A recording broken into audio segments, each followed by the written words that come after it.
Bom, então, boa noite, sejam todos bem-vindos. Vamos para a nossa penúltima aula de grandes linhagens. Então, hoje vamos dar continuidade à parte de zoologia. Vamos falar hoje sobre os equidizozoários, né? É um grupinho que inclui principalmente os artrópodes. Então, a aula de hoje vai ser basicamente a gente dar um panorama geral, falar um pouquinho sobre artrópodes. Então, para a gente fazer o link, né, com as atividades que foram passadas anteriormente, durante a aula, a gente pode ir conversando também sobre o material que vocês já foram coletando, tirando fotos, tá? E aí, com base nesse material final, tá? Nas fotos que vocês já fizeram, a gente vai desenvolver a atividade final na próxima semana. Então, eu vou cadastrar a última atividade amanhã, segunda-feira, assim, no máximo, para vocês entregarem, tá bem? Mas nada muito diferente do que vocês já fizeram. É mais para a gente atualizar um pouquinho os grupos, né?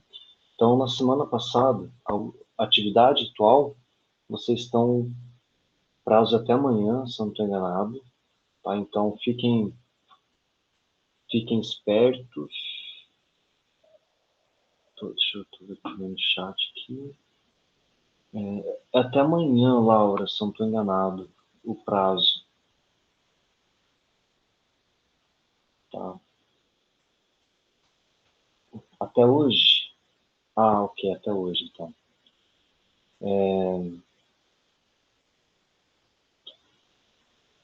Laura, se você conseguir me enviar no final de semana, até o final de semana, ok, tá? Entendo, acontece problemas com o computador. Mas se você tiver alguma outra forma de conseguir esse material, tá? Lembrando que essa atividade não são só as fotos, né? Vocês precisam caracterizar os organismos de acordo com o material que a gente abordou com os grupinhos que a gente abordou na última aula, tá bom? A gente vai fazer algo parecido voltado para os grupos da aula de hoje e da próxima semana, como atividade final do componente. Okay? Então, nada muito complexo, é mais para a gente se familiarizar e aplicar, assim, características e conceitos que a gente está vendo em aula em animais que você já tinham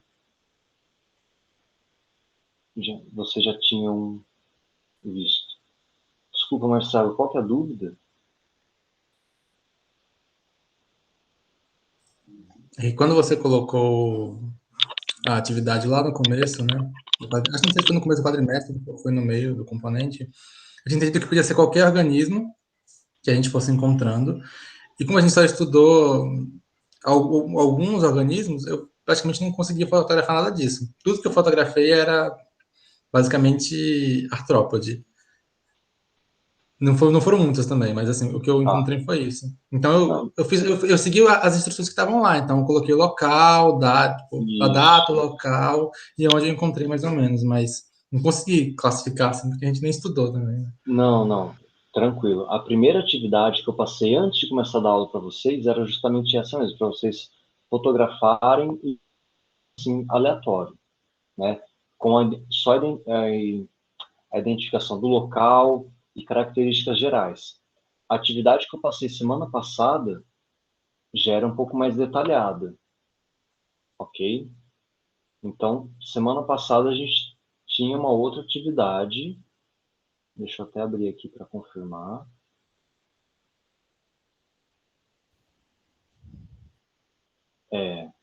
E aí essa atividade vai até dia 5, ok? Então, na atividade que eu passei semana passada para vocês, se eu não estou enganado, foi cadastrado dia 27/10, tá? Estudo dirigido de Polyphera annelida, que vocês devem elencar de 7 a 10 espécies de animais que ocorram aqui na região, que pertençam aos filos estudados na última aula: porífera, quinidário, platominte, molusco e anélida. Ok? Então, vocês deveriam caracterizar, indicar o filo que pertence, a espécie, né, se vocês encontrarem nome científico ou nome popular, características morfológicas e o grau de ameaça. Então, essas características, esses animais podem ser a partir da base de dados iniciais que vocês já coletaram e já tem a lista, ou se vocês não coletaram nenhum desses animais, que seja porífero, quinidário, platominte, anelídeo ou molusco, vocês podem procurar esses animais na internet também, tá?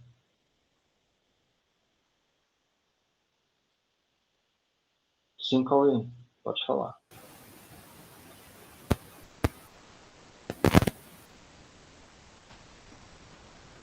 Cauê? Alô, consegue me ouvir agora? Tô ouvindo. Então, eu entendi, tipo, na região como Brasil, sabe? Porque você linkou ali um livro, aquele livro de espécie de extinção, né? O livro vermelho. E, assim, para caçar certos filos, eu nem achei, inclusive, certos filos naquele livro, sabe? E naquele livro também tinham poucas espécies de alguns filos, como acho que molusca tinha alguns, mas tinha filo que eu não achei lá, sabe? E assim, para a região, eu fiquei pensando, sabe, com, tipo, eu não tenho conhecimento eu sei, eu tenho conhecimento de alguns da região, sabe? Por exemplo, de coral e os organismos ali da praia eu conheço. Agora, os outros, sabe? Eu não tinha ideia, não sei nem por onde começar. Não, tudo bem, Cauê, não tem problema, tá? Eu coloquei a região para ficar mais fácil de vocês encontrarem, se você já, por exemplo, no material das fotos, como vocês devem ter tirado fotos de animais aqui da região, ficaria mais fácil começar por aqui. Mas se não encontraram o material daqui da região, organismos daqui, ou não sabem se são daqui, não tem problema. Podem entregar, podem seguir da mesma forma com o trabalho, tá bom? Não vou descontar nota, senão confirmar para mim que foi um bicho daqui da região de Porto Seguro, tá? Não tem problema. E outra, o livro vermelho das espécies é uma base de dados para vocês verem se o animal está ou não em extinção. Se o animal não está naquele livro, se vocês não encontraram, provavelmente não é uma espécie ameaçada. Ou ainda não se sabe que ela está ameaçada, tá? Tem outras bases de dados internacionais também, mas aquela é uma das mais completas que a gente tem, certo? Gente, tudo bem? Essa confusãozinha inicial sobre os trabalhos? Ou alguém ainda Agora, tem alguma dúvida? agora a dúvida era a mesma do Marcelo, eu ia perguntar ao senhor, mas está tudo certo agora, porque realmente eram as fotos com aquelas, não eram tantas informações científicas como no trabalho do dia Isso, 5. O de hoje é apenas então as fotos, as características que eu encontrei, se o animal foi o que fotografei aqui, encontrei, é isso, né? isso. O de hoje Então, é mais um relato, tá? ok, entendi então. E não tem número mínimo. Se encontrou poucos organismos, não tem problema. Uhum. Coloca os que vocês encontraram, tá bom?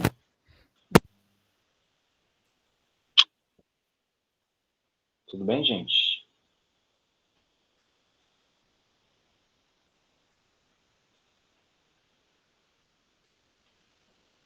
Ótimo. Pessoal, então, vamos dar continuidade, né, na aula e falar um pouco dos equidiozoários, tá? Essa filogenia, a gente já abordou um pouquinho na última aula, vocês já estão começando a se familiarizar com ela, saber onde que alguns grupos, alguns filos se organizam, né, se encontram dentro dessa árvore filogenética, entre os grupos evolutivos. Né? Então, só lembrando, ó, na última aula a gente falou desses grupos aqui, né, além dos poríferos e dos quinidários. Certo? Hoje a gente vai falar aqui, ó.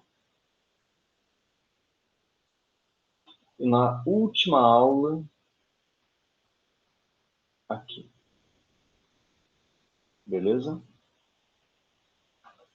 Então, para a gente começar, o que esses grupinhos aqui, que a gente vai falar hoje, diferenciam dos anteriores? Então, primeiro a gente pode falar o que eles têm em comum, tá? Então, todos eles, daqui os equidisozoários, compartilham com os Lophotropozoa, né? Todos eles são celomados, todos eles são protostômios. Lembram qual que era aquela característica aqui que a gente tinha comentado? Que grande parte dos animais apresentam quando a gente corta um animal ao meio, que a gente vê que um lado é simétrico ao outro. Como que a gente fala dessa característica? Quando tem simetria do lado direito e do lado esquerdo. Simetria bilateral. A simetria bilateral está associada com o processo de cefalização também. Então, não é só um organismo que é idêntico lado direito e lado esquerdo. A bilateralidade trouxe a característica de permitir que um organismo tenha uma direção, né, anterior e posterior, cabeça diferenciada do restante do corpo, né, órgãos sensoriais localizados, concentrados nessa região cefálica, porque é a região que vai chegar primeiro no ambiente. Então, captar os novos estímulos do ambiente. A área da boca geralmente está associada à cabeça, né? Uma parte dorsal e uma parte ventral. E na parte posterior do corpo, órgãos associados à excreção e reprodução, principalmente. Então, todos eles que a gente está falando hoje, e grande parte daqueles que a gente falou na última aula, eles são animais bilaterais. Continuam sendo animais bilaterais. Né? Agora, queria ver se vocês me lembram o que é um animal triblástico, que a gente falou na última aula também. Tem 3 folhetos germinativos, né? Aí consegue ter aquela diferenciação bem, tipo, organogênese bem intensa, sei lá. Bem definida, né? Com vários tipos de tecidos e órgãos. Então, vocês lembram quais são os 3 tecidos germinativos?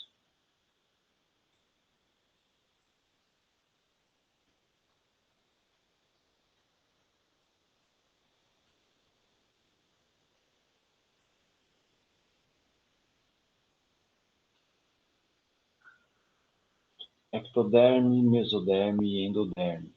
Lembrar que quinidária é um animal biblástico, né? Tem 2 tecidos germinativos, que é só a ectoderme e a endoderme. Não apresenta mesoderme, né? Aí eles são protostomados. Protostomados quer dizer que a primeira abertura corporal, o blastóporo,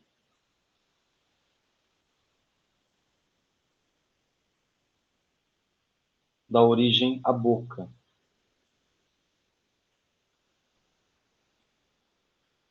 Né? E os animais serem celomados quer dizer que eles apresentam uma cavidade interna. Cavidade do celoma. A gente viu em Anelídeo qual que é a importância da cavidade, né? Porque lembram em Platelminte, qual que é a característica principal de Platelminte morfológica? Eles são vermes achatados, lembra? Eles não têm preenchimento interno, uma cavidade interna para fazer volume corporal, tá? Então, o celoma é essa cavidade interna. A gente viu presente em moluscos e em anelídeos também. Ou seja, todo mundo que a gente vai falar hoje compartilha essas características aqui com os grupinhos da última aula, exceto quinidária e porífera, né? Porífera nem tecido verdadeiro apresenta, não é mesmo? Então essas daqui são chamadas de características basais, ou seja, são características que estão assim na base, são compartilhadas com os ancestrais. Então, o Equidizozoa, eles são protostomados, são celomados bilaterais, né? E bilateral e triblástico. Agora, a hora que eu falo característica exclusiva, significa o quê? Significa uma característica ou um conjunto de características que não é compartilhada com outro grupo, que é específica, típica de Equidizozoa. Então, as características específicas é como se elas estivessem aqui na base, ó. Ou seja, todo mundo que é Equidizozoa, aqui, aqui, aqui e aqui, eles partem aqui dessa base do ancestral comum de equidizozoários. Então, por exemplo, molusca, se a gente fizer o caminho de volta aqui, ó, molusca não passa por essa característica. Então, ele não apresenta. Platelminte, também não. Rotífera, também não. Passar pelo caminho de volta significa o quê? Buscar o ancestral comum. Então, o ancestral de rotífero, platelminte, anelídeo, molusca, não está aqui. Ele está para cá. Vai ter outro ancestral para cá, aqui. Então, onde ele não passa para buscar o ancestral, quer dizer que essa característica está ausente. Tudo bem?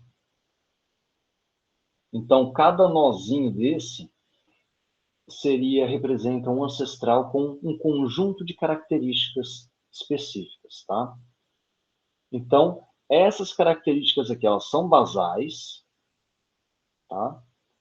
Agora, tem algumas características que são específicas, que a gente chama sinapomorfia. Ou seja, aquilo que só quem é equidizozoa vai ter, apresenta, que é aqui, ó. É essa base aqui. Então, a hora que eu falo sinapomorfia de equidizozoa, significa que todo mundo vai ter essas características e são características apomórficas, são características novas, novidades do ancestral equidizozoário. Tá? E quais são essas características? Apresentam uma cutícula sobre a epiderme que é trilaminada. Ou seja, uma cutícula trilaminada significa o quê? Uma cutícula com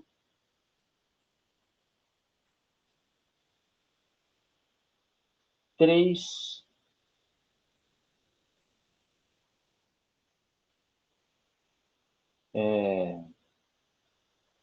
lâminas, né? 3 camadas diferentes.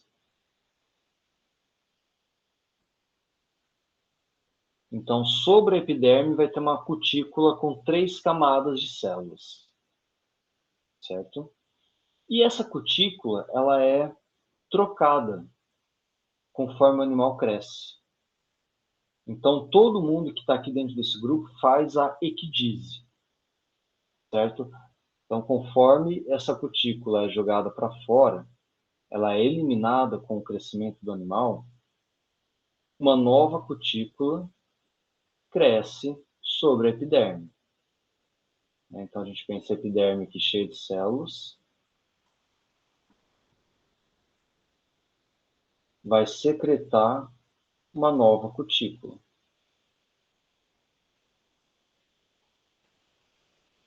Okay? Esse processo é chamado de muda ou equidise. Esse é um processo que acho que vocês já conhecem. Quem já viu a casquinha da cigarra grudada na árvore? Ou foi andar na praia e encontrou a casca de um caranguejo, de um siri?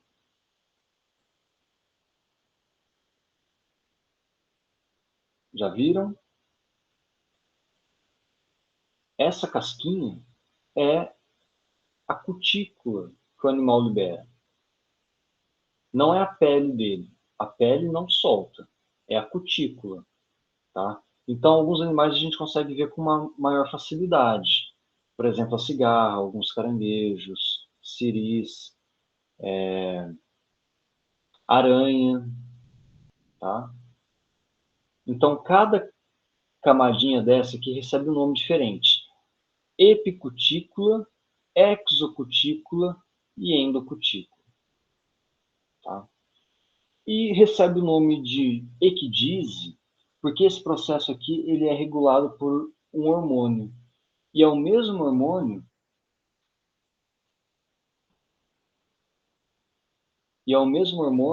que faz a regulação em todos esses grupos. Tá? Só um minutinho, gente.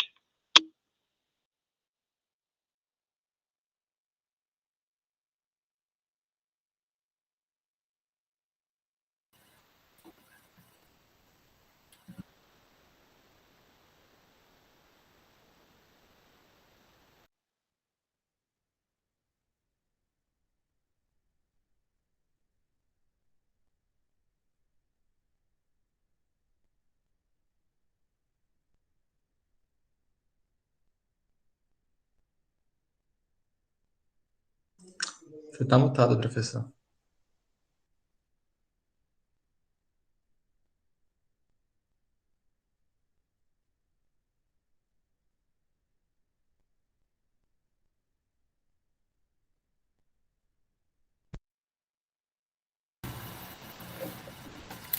Vocês estão me ouvindo? Ou parou um tempinho?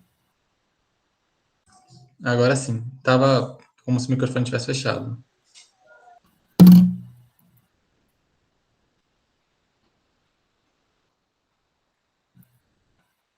Acho que acabou a bateria do meu fone, eu estava falando. Tá ok para vocês? Conseguem me ouvir bem? Ou tá baixo? Tá ok. Tá, beleza, gente. Desculpa o probleminha. Então, o que eu estava falando?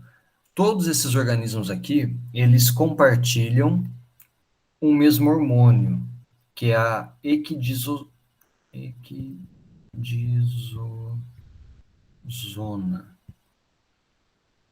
Esse hormônio aqui, ele é responsável pela troca da cutícula. Então, quando ele começa a liberar esse hormônio, o animal libera a cutícula. E por conta desse hormônio que vem o nome equidise. Certo? Então, é uma característica interessante porque o mesmo conjunto de genes é responsável pela produção desse hormônio. Então, esses genes estão presentes em todos esses organismos. Isso é uma evidência assim, muito forte do parentesco evolutivo, parentesco filogenético desses grupinhos, tá? Então, todos eles realizam a equidise, apresentam uma cutícula trilaminada. Essa cutícula, ela não apresenta cílios locomotores, tá? É uma característica desse grupo também. Então, com base nessas características, nessas sinapomorfias, a gente define que é um grupo monofilético. Ele é bem sustentado evolutivamente, tá? E aqui a gente tem um exemplo dos 3 principais grupos que formam os equidisozoários. Tá? Apesar do nome diferente, ele é bem intuitivo, né? Os equidisozoa representam os animais que fazem equidise, né? E que apresentam esse hormônio aqui. Então, esse grupinho, ele nada mais é do que o grupo de maior diversidade na Terra, né? É o grupo com maior diversidade animal. Então, conhece-se atualmente mais de 1 milhão de espécies deles. E grande parte dessas espécies, a grande maioria, são de artrópodes. Tá? Mas um grupo relativamente grande e muito diverso também é o grupo dos nematóides.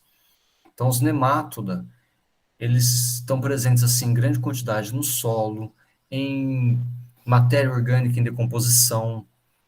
Eles são parasitas, então, são parasitas de plantas, são parasitas de outros animais, são parasitas de humanos também. Tá? Então, os mais conhecidos e mais diversos são aqui artrópodes e nemátodes. Entretanto, um grupinho bem interessante também são os onicóforos, que são chamados vermes de veludo.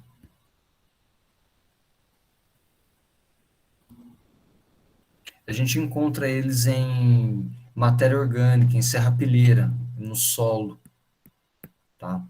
São bichinhos bem bonitinhos, assim, parecem umas minhocas com pernas, tá? E os famosos tardígrados, né? Os tardígrados, eles são conhecidos como ursos d'água. Eles são microscópicos, a gente encontra em local úmido, basicamente em hábitats que são úmidos. Então a gente encontra associado a musgo, associado a matéria orgânica, folhas, tá? E tem muitas histórias sobre os tardígrados que são conhecidos como os animais mais resistentes da Terra. Eles suportam altos níveis de radiação, eles podem ser congelados, descongelados, sobrevivem, sobrevivem a altas temperaturas. Tá? Tudo isso porque eles passam por um processo chamado criptobiose.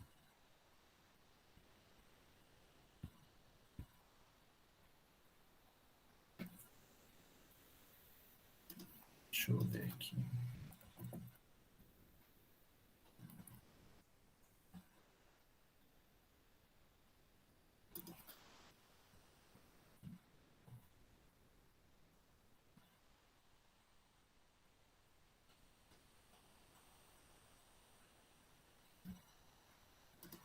Queria ver se encontrava uma figura para vocês.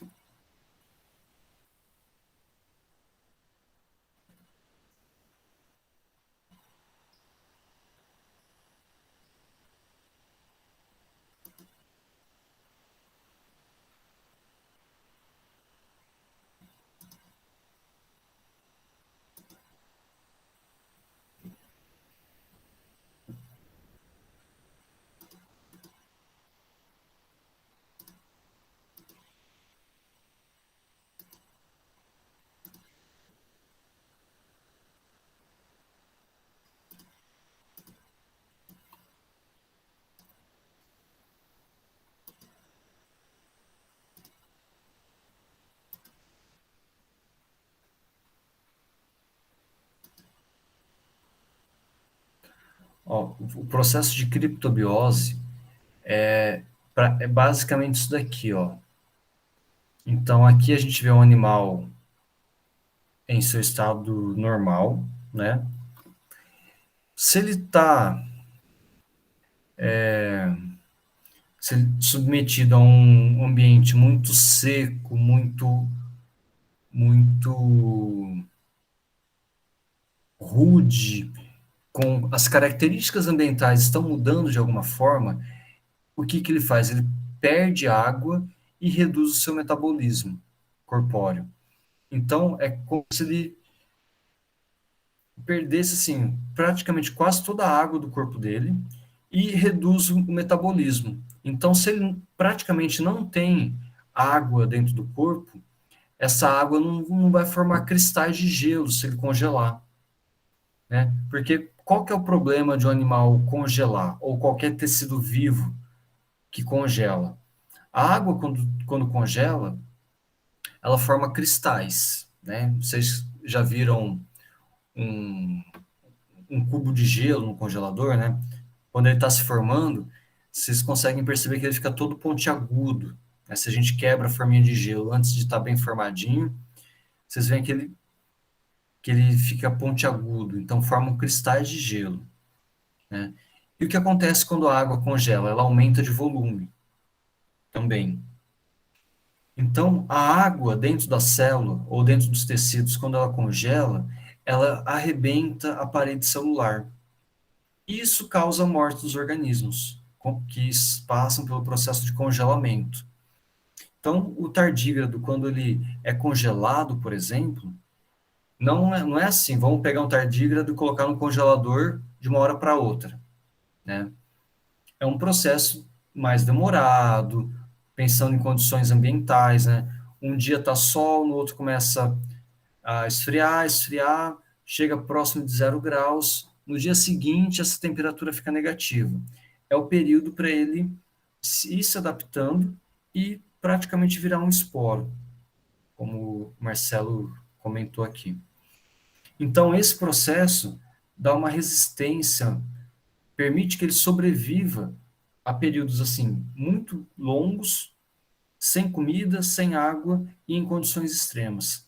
Quando as condições ambientais voltam a ser favoráveis, ele reabsorve a água do meio ambiente e se ativa o metabolismo novamente e volta a viver. Tá? Ó, aqui a gente consegue ver esse processo como se fosse dentro da célula, né? A célula do animal em criptobiose, ou anidrobiose também, essa célula fica praticamente seca, com muito pouca água. Então é um processo bem interessante. Ok?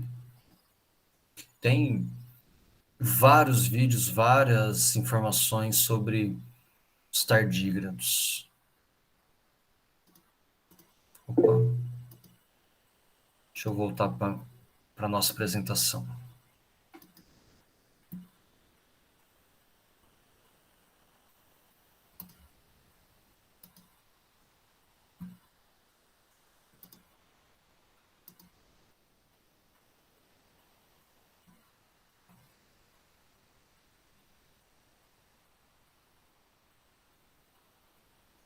Eu tenho algumas lâminas de tardígrados montadas. Quando a gente voltar para o presencial, a gente tenta fazer uma prática para ver eles em microscópio.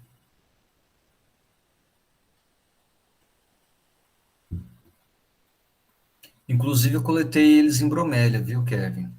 Em água de bromélia já. Não aqui, mas em outros trabalhos.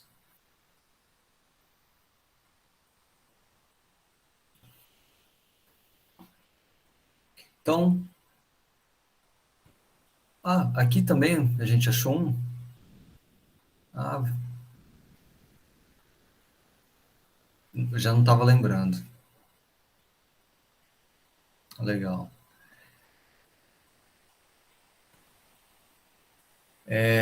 Então, né, os tardígrados, os onicóforos e os artrópodes, esses grupos juntos, eles formam o clado Panartrópoda, né? Então, eles são, assim, os grupos mais próximos dos artrópodes.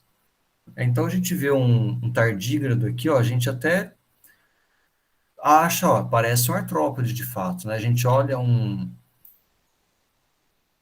onicóforo, lembra um piolho de cobra, né? Uma lacraia. Então, o que que eles compartilham? Eles têm equidise, né? Segmentação corporal. A gente consegue ver que esses animais eles são segmentados, né? A segmentação corporal é uma característica também bem forte dos artrópodes. Aqui a gente consegue ver também alguns segmentos, né? Eles apresentam apêndices articulados, a hemocele aberta, que é uma cavidade corporal,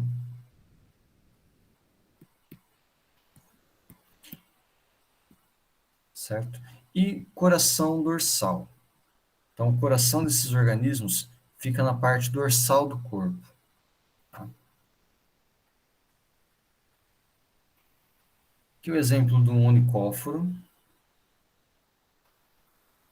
Eles não apresentam olhos, eles têm um par de antenas, um conjunto de papilas orais, né? E essas papilas orais, elas secretam uma substância pegajosa, que é usada assim para proteção contra predadores e também para predação deles mesmos, né? Então, eles usam esse jato aqui de uma substância gelatinosa, que a presa vai ficar toda grudenta, toda grudada, vai impedir a locomoção. É uma substância que, quando entra em contato com o ar, ela começa a solidificar. Vira como se fosse uma cola mesmo. Então, o animal usa isso aí para escapar de predador e para predação também. Então, ele apresenta uma mandíbula, né? Um par de papilas, essas papilas aqui a gente consegue ver, e várias perninhas, que não são pernas articuladas verdadeiras, funcionam mais como lobos, né? É como se fosse um cabinho telescópico, que tem a capacidade de protrair para fora e para dentro do corpo, tá? É diferente de uma perna de artrópode, que são rígidas. E os tardígrados, que a gente já falou um pouquinho, né? Sobre eles.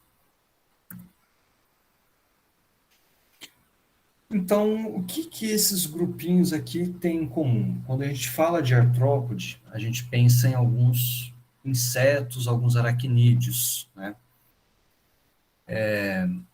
Então, todo artrópode, tá? Todos eles vão apresentar um corpo segmentado.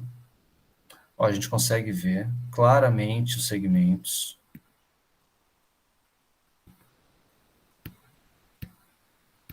Né? Um exoesqueleto quitinoso. A gente consegue ver esse exoesqueleto presente, né? Em decorrência da cutícula queratinizada, né? Quitinizada, na verdade, desculpem. Então, esse aspecto coriáceo, rígido dos artrópodes se deve à equidise, né, ao exoesqueleto.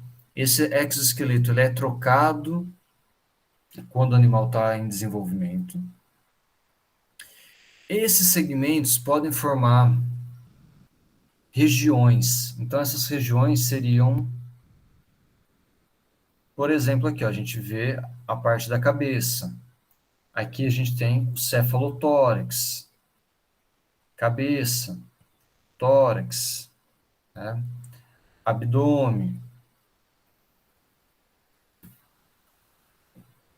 e eles vão apresentar um par de apêndices por segmento. Os apêndice é um termo assim meio genérico, tá? Porque serve para discriminar pernas, palpos, antenas, quelícera, mandíbula, pedipalpo. Eu posso chamar tudo isso de apêndice. Tudo bem? Então, essas aqui são características gerais e importantes dos artrópodes.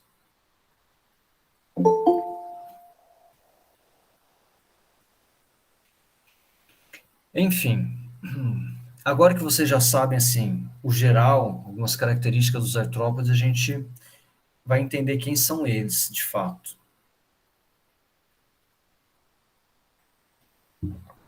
Só podem ir perguntando, tá? Não sei se estou falando muito rápido, se está muita informação. Qualquer coisa, perguntem. Não tem problema, interrompam. Então, assim, artrópodes, eles são compostos por 4 grupos viventes atuais, certo? Tem grupos extintos, por exemplo, os trilobitas. Então, um grupinho extinto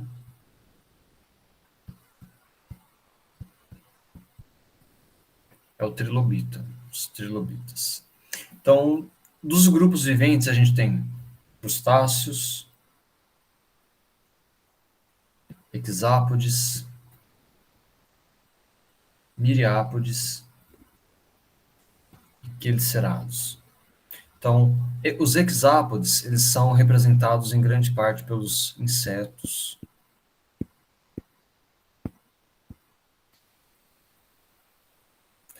Os miriápodes, a gente conhece eles como piolhos de cobra,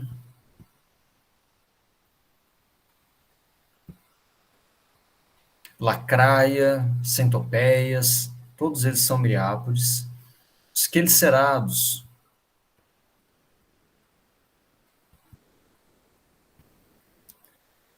são representados pelos aracnídeos, inclusive escorpião é um aracnídeo, né? Então escorpiões, aranhas, carrapatos, pseudoescorpião, todos eles são aracnídeos.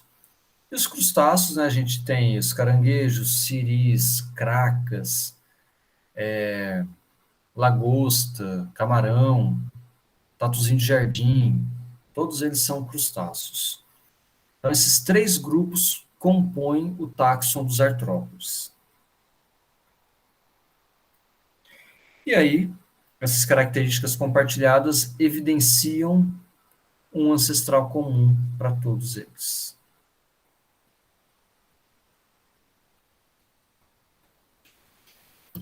Beleza, então, se os artrópodes são os animais de maior diversidade na Terra, isso indica, assim, direta ou indiretamente, que eles são um grupo de grande sucesso evolutivo, né? E por apresentarem tantas espécies, ocorrerem em praticamente todos os ambientes possíveis. Então a gente encontra artrópode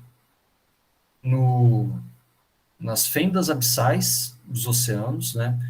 Vai ter algum crustáceo vivendo lá, e a gente encontra artrópode vivendo no topo do Everest.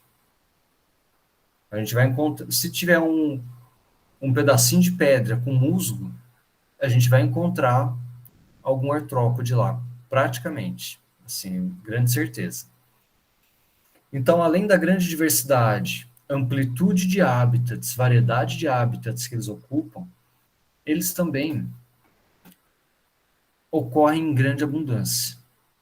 Então, se qualquer um quiser dar uma volta no quintal agora com chuva, vai ver aí os bichinhos voando, quiser cavar um pouquinho de terra, colocar essa terra na lupa, vocês vão ver dezenas de ácaros, vocês vão ver larvas de insetos. Então, grande diversidade, grande abundância, diversidade de hábitos alimentares, tá? Os artrópodes podem ser carnívoros, herbívoros, fitófagos, detritívoros, hematófagos, de vida livre, parasitas, então fungívoros, comer fungos, micófagos, ou seja, tem uma diversidade grande de hábitos alimentares. Então, eles acabaram ocupando diversos nichos disponíveis. Além de todas essas características que eu comentei, você saberia me dizer outras características que favorecem ou que tenham favorecido o sucesso evolutivo dos artrópodes também? Ou que colaborou para isso?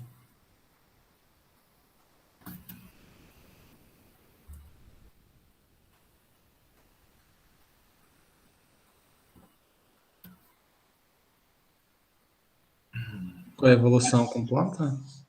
Com gimnosperma? Mais especificamente? Ótimo. Coevolução com planta é um fator muito importante. Angiosperma, na verdade. Viajei.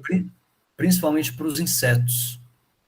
Então, não são todos os artrópodes que tiveram essa coevolução, mas dentre os artrópodes, o grupo dos hexápoda, e mais especificamente os insetos, tiveram uma coevolução muito importante. Então, essa coevolução traz uma característica muito legal, que são os mutualismos. Então, muitas plantas são dependentes dos insetos para polinização e muitos insetos dependem das plantas para abrigo, para alimentação, né? Fuga de predadores. Então, essa associação evolutiva com as plantas é um ponto importante. A miniaturização. Então, animais de pequeno porte ocupam diversos hábitats diferentes e hábitats que não eram explorados por outros animais. Viver na parte de baixo de uma folha, viver dentro do tronco de uma árvore. São hábitats, são nichos pouco explorados por outros organismos, né? Então, a miniaturização permitiu que eles ocupem esses microhábitats. E aí, a hora que a gente está falando de um ácaro tem micrômetros que vai ocorrer no meio dos tricomas de uma planta. Né? Outras características importantes. Asa, capacidade de locomoção. Exoesqueleto, que dá proteção contra predadores. Apêndices articulados, né? Então, por exemplo, qual que é a função das pernas ou dos apêndices em geral para os artrópodes?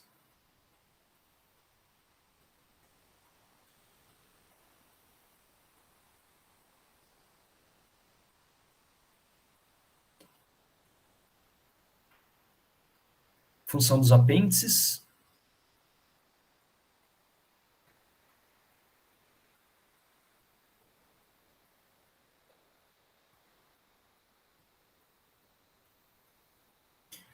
Antena ajuda a captar, serve de um órgão receptor, né? As pernas, qual que as funções das pernas? Quando a gente pensa nas pernas dos artrópodes, a gente vê animais que usam as pernas para saltar, para cavar, né? Então, eu posso dar o exemplo aqui de um louva-a-Deus. Como que o louva-a-Deus captura sua presa? Ele tem garras nas pernas, espinhos que usam para capturar a presa. Então, serve para capturar alimento, serve para afugentar predadores, para cavar, para nadar, né? As asas, que não são pernas, elas servem para proteger o animal do ambiente, de predadores, para locomoção, servem para reprodução, né? Então, tem pernas que são usadas para reprodução. Ou seja, os apêndices articulados também dão uma capacidade evolutiva muito grande. É como se fosse um canivete suíço. Cada apêndice tem uma função diferente e pode ter mais de uma função também. Não é simplesmente locomoção, tá? Então, por tudo isso que eu estou falando para vocês, esse sucesso evolutivo, ele pode ser resumido no processo de artropodização. Então, artropodização, a gente imagina que é um processo de um animal com um exoesqueleto resistente, que protege ele de danos físicos, químicos, predadores, né? Que tem uma quantidade muito grande de apêndices com distintas funções, que permite que eles ocupem hábitats e nichos distintos, certo? Então, mais especificamente, o que é o processo de artropodização? A presença de articulações. Articulação, aqui, ó, a gente vê as articulações nos apêndices. Um exoesqueleto reforçado com quitina. Então, a gente vê um exoesqueleto de um besouro, ele parece um tanque de guerra, né? Um caranguejo, além de ter quitina no exoesqueleto do caranguejo, esse exoesqueleto ele é impregnado com carbonato de cálcio. Então, fica muito rígido, muito duro, muito protegido de predadores. Os apêndices especializados que eu estava falando, ó, servem para locomover, para fecundação, para alimentação, percepção sensorial. Então, os apêndices aqui que a gente está vendo, né? Ocuparem nichos vagos, alimentação diversificada e também rápida taxa de desenvolvimento. Isso aí está todo mundo percebendo, né? O clima esquentou, ficou úmido, choveu, as muriçocas começam a atacar a gente, né? Então, essa rápida taxa de desenvolvimento dos artrópodes, a questão de o ambiente está propício.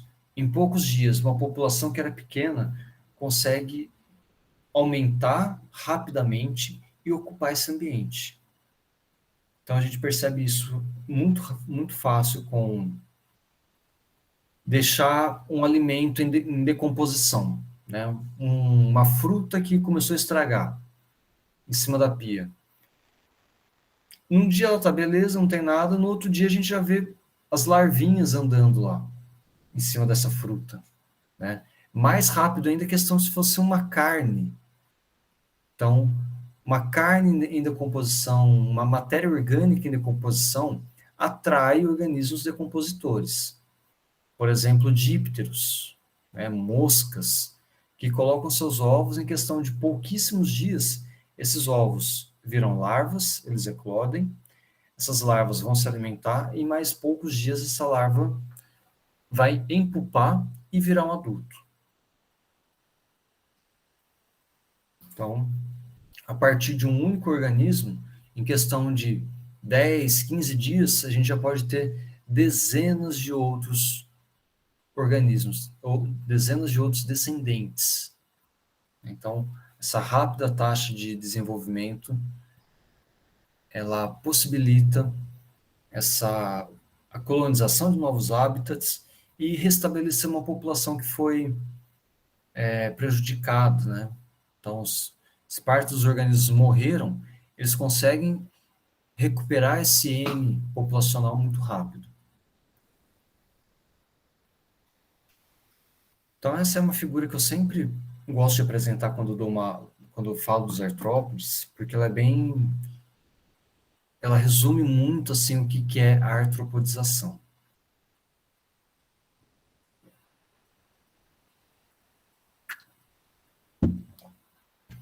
Então a gente vê aqui um coleóptero, né, um besouro.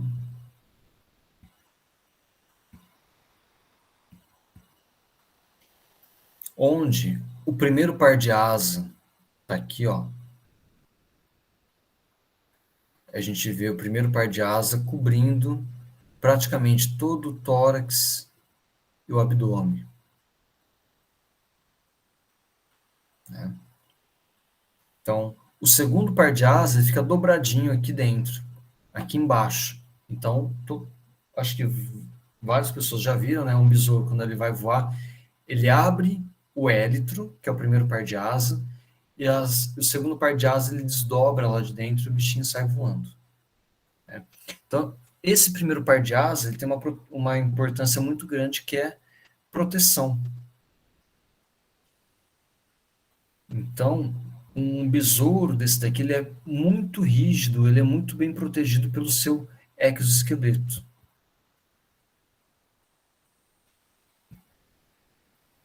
E esse exoesqueleto, ele é, assim, comparável ao que seria uma armadura, né?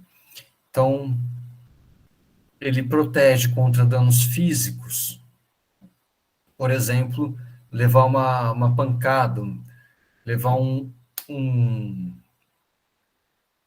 uma colisão, né?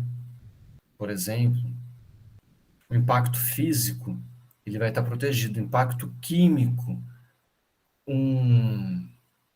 uma substância, um ácido, uma substância que algum outro predador pode jogar sobre ele, ele está protegido. Contra a mordida, né? Então, ele é um animal, assim, ele está representando grande parte dos artrópodes. É claro que nem todos os artrópodes têm um, um nível de proteção tão grande, um exoesqueleto tão rígido como o dos coleópteros, né? Mas, enfim, ele é um bom representante dessa questão da artropodização. Então, além de tudo, evita ou minimiza o estresse fisiológico, a perda de água para um ambiente muito seco. Então, a gente encontra artrópodes em ambientes muito secos, ambientes desérticos. Especialização dos apêndices e especialização das regiões corporais. Ok? Então, essas são algumas vantagens da artropodização. Mas aí, a hora que a gente pensa, né?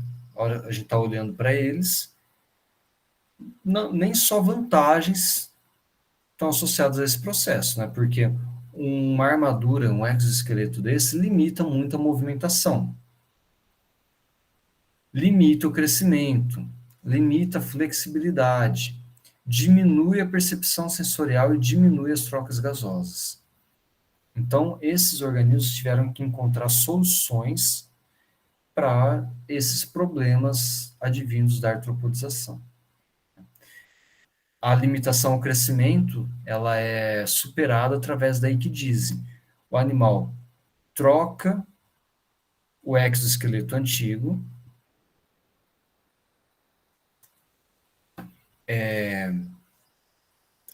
os seus tecidos internos aumentam, expandem de tamanho, o animal engole ar, ou ele aumenta a quantidade de líquidos no corpo para os tecidos aumentarem, e a partir daí eles secretam uma nova equidise. Ele passa por um novo processo de equidise e secreta uma nova cutícula. Essa cutícula vai endurecer e formar um novo exoesqueleto. Okay? Mas aí, por exemplo, esse besouro aqui, ele está no estágio adulto. Então, se vocês estão vendo um besouro adulto, uma borboleta voando, uma mosca, todos eles já são adultos, né? Não vai sofrer mais uma equidise, porque as formas imaturas são larvais. E aí a gente vai estar falando de organismos que são holometábolos. Organismos que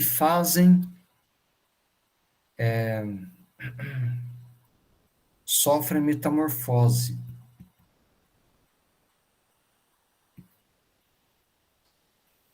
ok? É diferente, por exemplo, de uma barata, de um cupim, de um grilo, um gafanhoto, né? Um percevejo, certo? Esses organismos, eles são conhecidos como hemimetábulos, tá? Então, eles eclodem do ovo e eles não passam pela fase larval. O jovem, ele é como se fosse uma miniatura do adulto.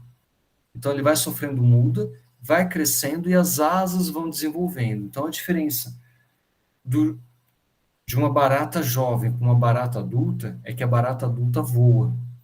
A barata jovem não tem asa. Mas elas são muito parecidas, né? Não existe larva de barata. Tá? As larvas, como a gente conhece, elas só estão presentes nos organismos holometábulos. Por exemplo, himenópteros, que são abelhas, vespas e formigas. Em Lepidóptero, borboletas e mariposas. Díptero, moscas, mosquitos, pernilongos. Coleóptero, né, que são os besouros. Então, esses representam os principais grupos holometábulos que fazem metamorfose completa.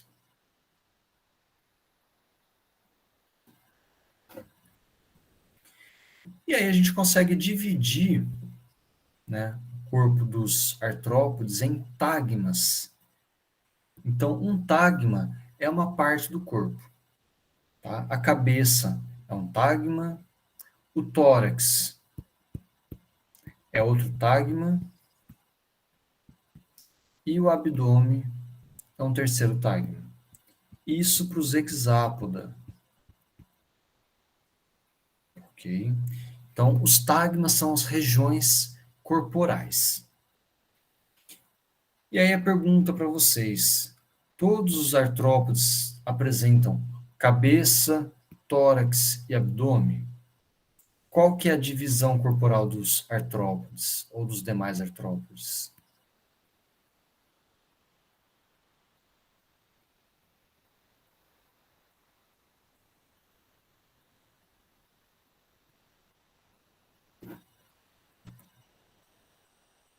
Bom, os miriápodes, né, piolho de cobra, lacraia, centopeia, eles são divididos em cabeça e tronco. Tá? Por que eu falo tronco e não falo tórax?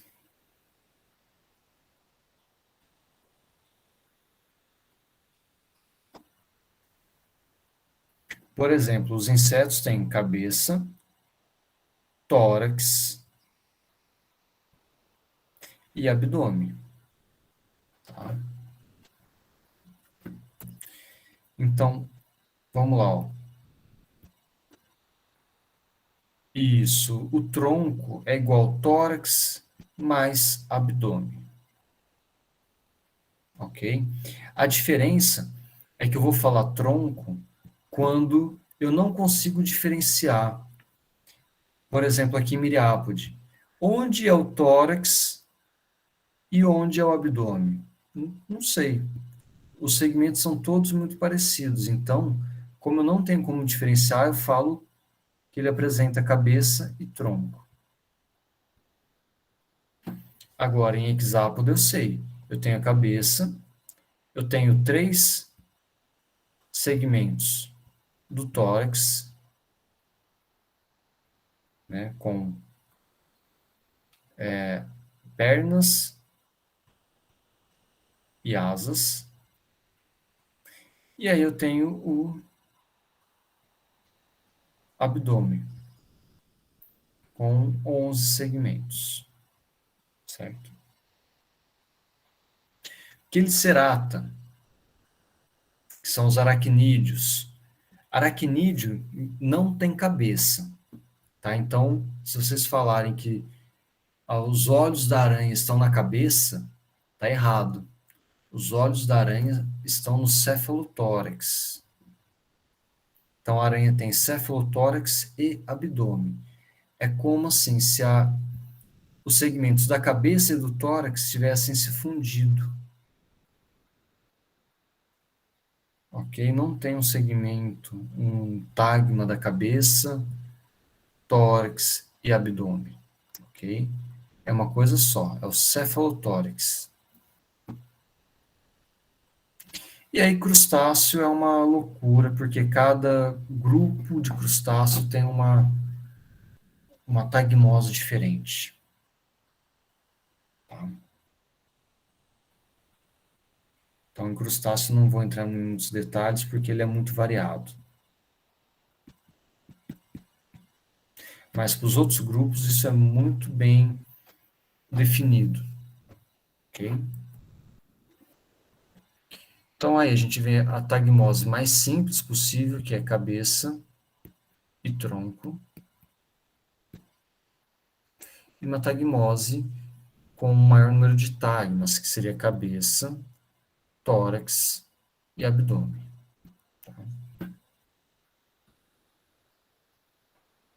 Então, aqui em Quelicerato, né, só para mostrar para vocês, comparar o que seria uma aranha. Né? Então, na aranha, o cefalotórax ele também pode ser chamado de prossoma. E o abdômen, opistosoma. Então, são sinônimos, tá?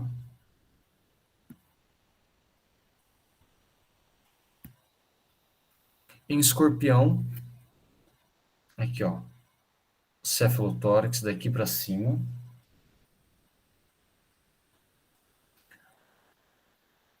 O que ele é chamado de pré-abdômen,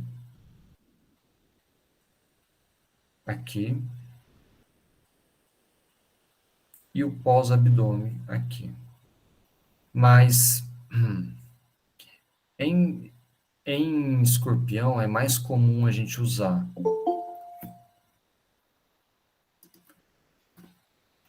opistosoma,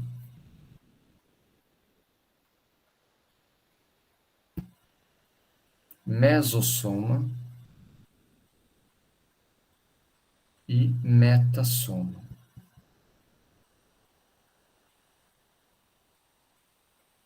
Certo?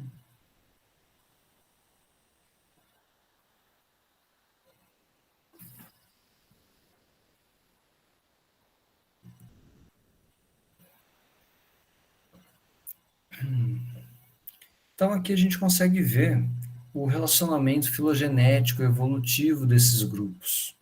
Né? Os quelicerados, eles são tidos como os artrópodes mais próximos do grupo basal. Então, eles retêm características mais basais do ancestral. Ok? Aí, a gente vai para um grupo dos mandibulados. Né? Então, quelicerado, qual que é a característica que define esse grupo?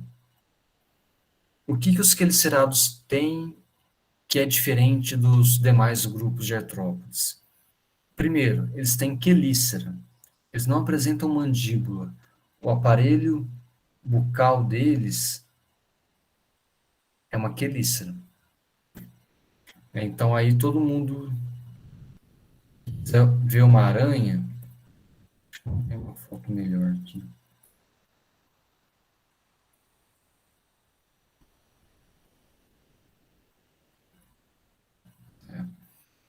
Se vocês procurarem na internet a foto de uma aranha ou de um escorpião, de frente, basicamente aqui, ó. Vocês conseguem ver a quelícera dela. Então, a quelícera da aranha é justamente por onde ela inocula o veneno. Tá? Então, ela não tem uma mandíbula, ela tem uma quelícera. E isso é padrão para todos os quelicerados, para todos os aracnídeos. Essa quelícera, ela pode ser na forma de um aguilhão ou uma tesoura. Então, por exemplo, os escorpiões apresentam essa quelícera do tipo tesourinha, tá? Que é diferente dos pedipalpos. Então, a boca do escorpião está aqui junto com a quelícera, está aqui debaixo. Tá? E aqui são os pedipalpos. A aranha está aqui, o pedipalpo.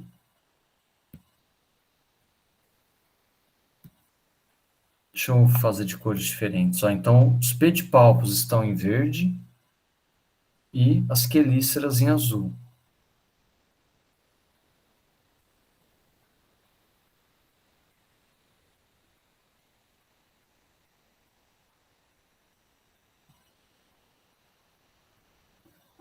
Ok?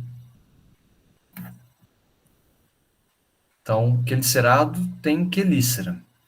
Uma outra coisa diferente, os quelicerados não têm antena. Então, nenhuma aranha, nem escorpião, nem pseudoescorpião vai apresentar antena. Ok?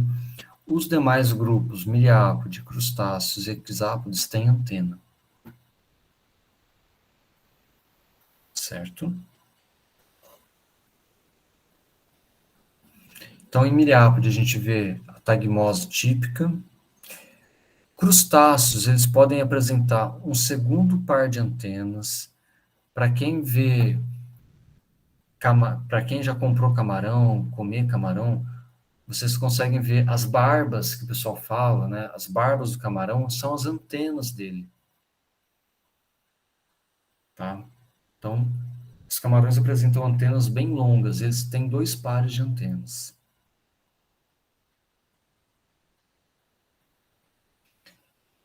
E os hexápodes, né, uma das características mais comuns são os 3 pares de pernas, né, hexa, poda, hexa 6, poda, pernas, 6 pernas. E os insetos que apresentam asas. Não são todos os insetos que têm asa, tá? Mas alguns insetos apresentam.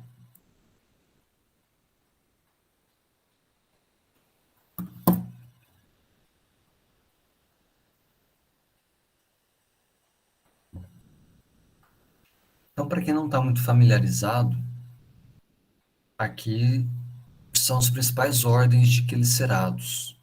Os quelicerados constituem atualmente cerca de 77 mil espécies. Okay? A maioria delas são ácaros e aranhas.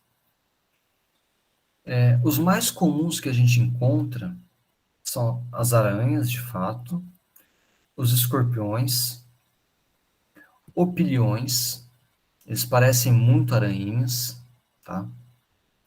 Os ácaros, incluindo também os carrapatos, e não tão frequentes, mas a gente ainda consegue encontrar, são os pseudoescorpiões. Os demais grupos, eles são bem raros. São encontrados, por exemplo, em serrapilheira, debaixo de rocha, em cavernas.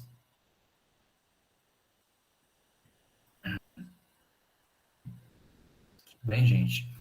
E é interessante que todos os aracnídeos são, assim, com exceção de ácaro, que tem uma diversidade alimentar muito grande, todos os outros aracnídeos são predadores. Tá? Então, ácaros podem ser fitófagos, micófagos, uma diversidade grande de hábitos alimentares.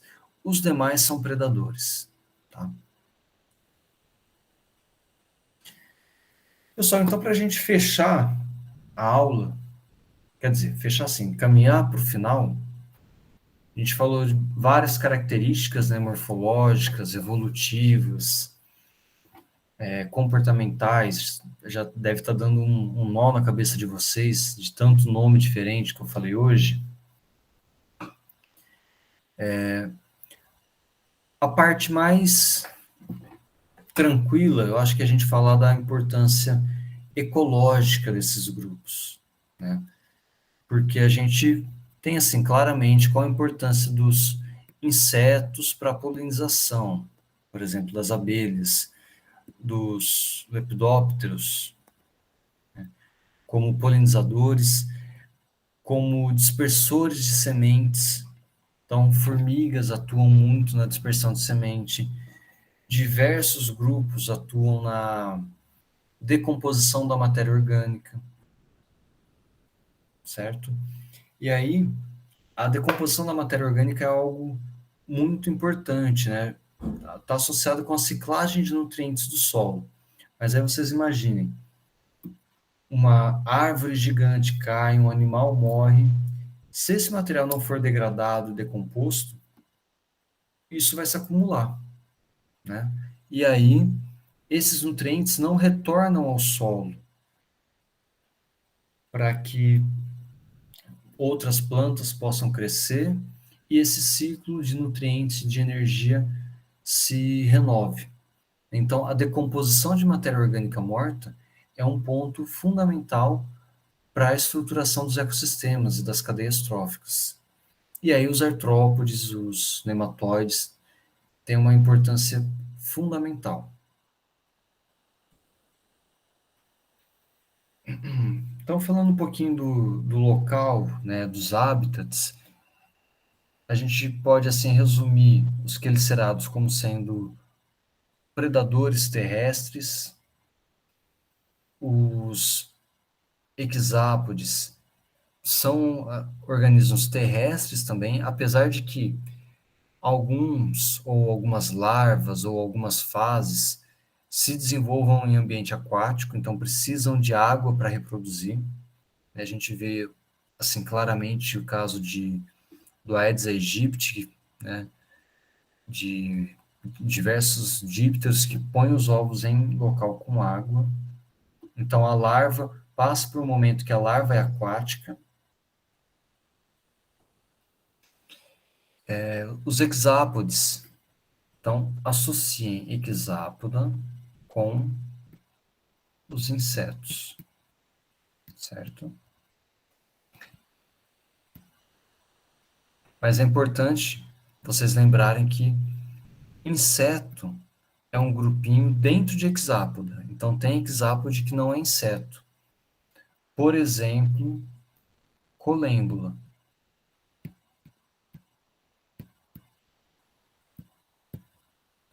Colêmbula é uma hexápoda não insecta. Tá? Os miriápodes, né, os piolhos de cobras, lacraias, são importantíssimos para decomposição da matéria orgânica, ciclagem de nutrientes do solo.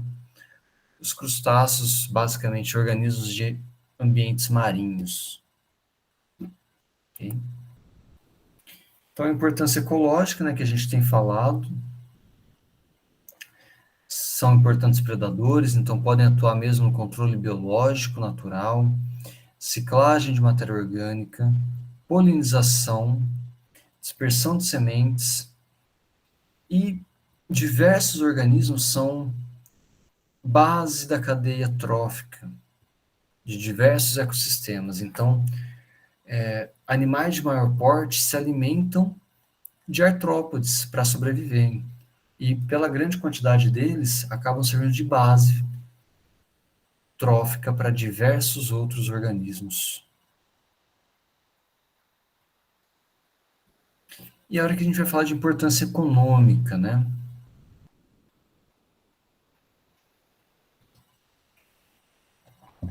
Vem rapidamente para a gente os insetos que são pragas agrícolas, né? Causam prejuízo para plantações. Mas aí a gente tem que pensar o seguinte: quando existe uma monocultura, o que tem nesse ambiente? Tem muito recurso, né? Muita planta igual, num ambiente que está propício. Então, se a temperatura, precipitação, condições bióticas forem propícias, esse organismo aqui, que é adaptado a comer folha de cana, né? Essa larva aqui, o adulto vai se reproduzir, colocar dezenas de ovos. Esses ovos eclodem, geram outras dezenas, centenas, milhares. E o ambiente está completamente propício, né? Tem várias plantas da mesma espécie que servem de alimento para eles, não tem predadores.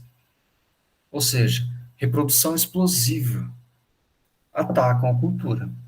É diferente se essa larva está no meio da floresta. Então, para ela encontrar uma outra planta da mesma espécie, essa outra planta está a quilômetros de distância. A taxa reprodutiva dela não vai ser tão grande, né? Então, a questão das pragas agrícolas se dá muito em função do tipo de cultivo que é realizado atualmente, né? Os monocultivos. Então, da mesma forma que tem as pragas, tem os agentes de controle biológico. Outras espécies são vetores de doenças para as plantas e vetores de doenças para humanos e animais também. Certo? Então, dentre esses vetores, a gente pode colocar principalmente os dípteros, né? E aí sendo vetores de malária, febre amarela, dengue, encefalite japonesa, doença de Chagas, doença do sono, leishmaniose, filariose, chikungunya, zika, peste bubônica, né, pulgas, doenças, né, de pele, por exemplo, miíases ou os bernes. Ou seja, tem uma diversidade, uma importância na agricultura, na saúde, na medicina e médico-veterinária. Ou seja, a diversidade de insetos e de artrópodes é muito grande, assim como as suas funções e problemas que podem causar também, né? E aí, uma última importância, uma função que ainda é pouco explorada, né, pelos seres humanos, quer dizer, em partes, né, porque assim, não vou falar que a grande parte das pessoas, ou a grande maioria, mas uma grande proporção, é familiarizado, gosta e come com frequência os crustáceos, né? Então, caranguejo, siri, lagosta, camarão, né, fazem parte da alimentação humana, em grande parte das populações, né? Entretanto, né, os demais artrópodes ainda têm uma certa resistência para o consumo, mas de forma geral eles podem servir como importantes fontes de proteínas, né? E em diversas culturas e locais do mundo, as pessoas consomem tranquilamente os artrópodes, os insetos. Ok? Então a gente falou importância econômica, ecológica, na saúde pública, né, e medicina médico-veterinária também, e, por fim, uma possível importância alimentar, que ainda é pouco explorado diante do potencial que existe. Certo? Então, para a gente fechar, né, algumas perguntinhas para vocês pensarem, tá? Não vou responder, mas deixo aí como sugestão para vocês pensarem nessas questões sobre os artrópodes. Ok, gente? Então, todas essas respostas a gente foi falando ao longo da aula de hoje. Tá?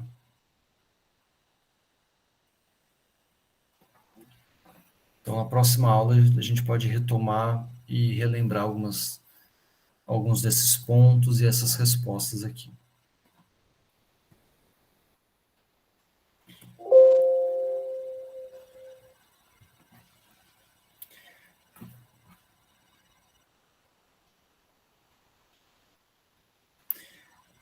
Pessoal, então, queria saber se vocês têm dúvidas, se vocês têm alguma questão, algum ponto para a gente discutir. O conteúdo da aula era basicamente esse hoje. Tá? Não vou me estender muito mais, não. Mas deixo aberto para as perguntas.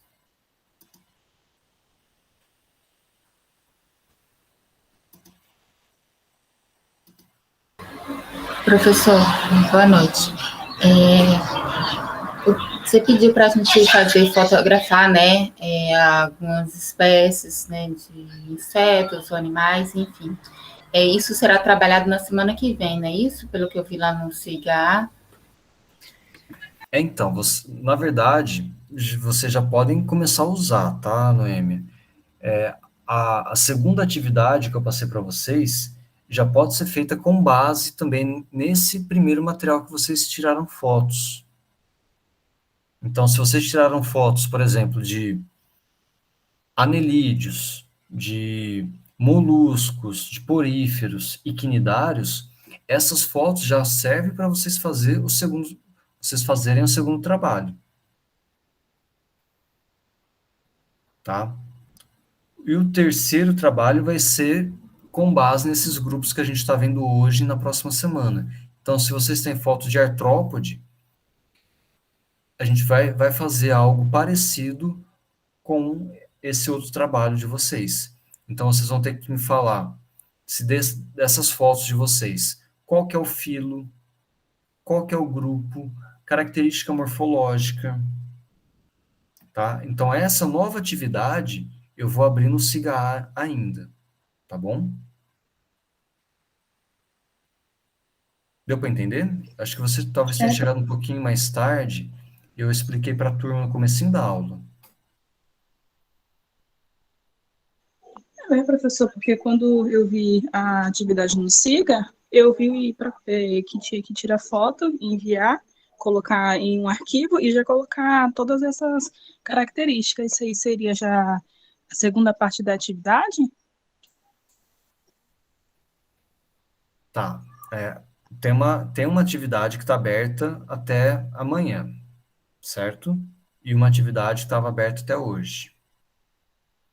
A primeira, que eu passei para vocês lá no começo do componente, era basicamente tirar fotos, tá? E colocar algumas características dos locais, certo? Era algo bem simples. A segunda atividade, vocês podem se basear.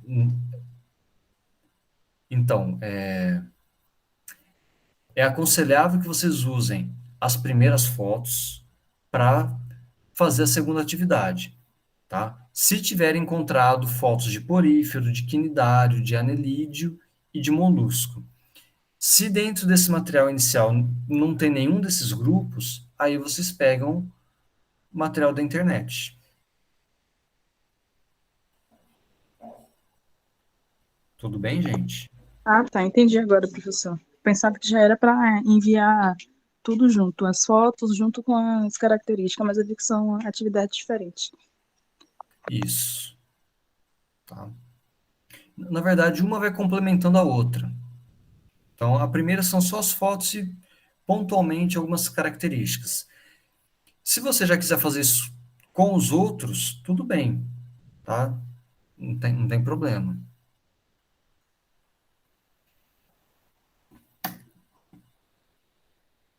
Algo mais, gente?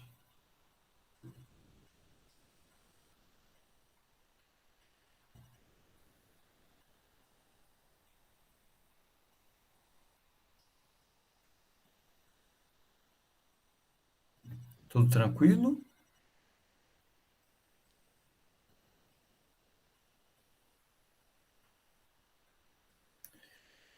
Pessoal, então, se não tem mais dúvidas, mais perguntas.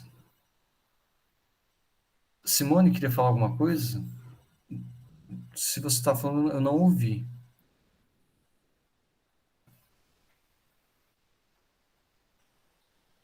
Eu não estou te ouvindo.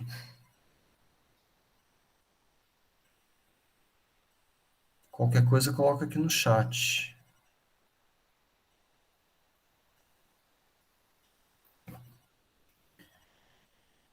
Bom, gente, enfim. Fechamos a aula por hoje, tá? Então, Qualquer dúvida, me escrevam, certo? E semana que vem a gente vai para a nossa última aula para fechar o componente, ok? Então, boa noite para todo mundo. Bom descanso. Boa noite. Bom final de semana para vocês. Tchau, tchau, gente.